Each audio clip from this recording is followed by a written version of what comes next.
தமிழ்நாட்டின் ஒரு சிறிய கிராமம். அங்கே வாழ்ந்தான் ஒரு ஏழை விவசாயி தர்மராஜ். உழைப்பே அவன் வாழ்வு, குடும்பமே அவன் உலகம். ஒரு நாள் மழை ஆரம்பித்தது.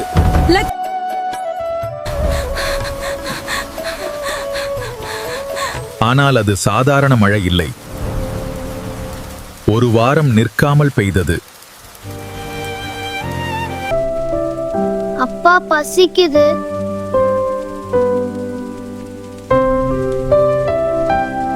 பக்கத்து வீடுகளில் கொஞ்சம் அரிசி கேட்டு வாங்கி வாருங்க. திருப்பி தர முடியாத உனக்கு எதுக்கு கொடுக்கணும்? அந்த சொல் அவனுக்கு மிகவும் மனவலியை தந்தது. மனசு உடைந்தவன் வீடு திரும்பினான்.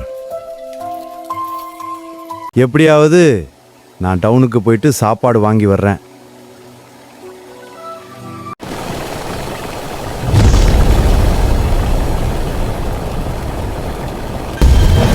தர்மராஜ் இத வீட்டுக்கு போய் தர்மராஜ் பயத்துடன் வாங்கி சென்றான். ஐயோ, என்ன இது? அந்த மூட்டையில் நிறைய சாப்பாடு. அப்பா ரொம்ப சுவை.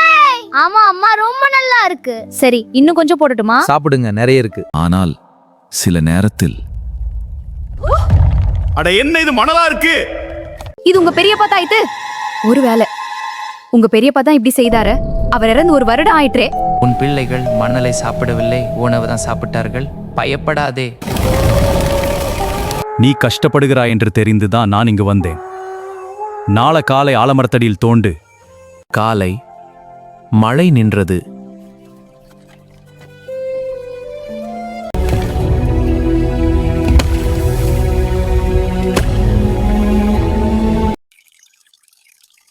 அதில் பொற்காசுகள்.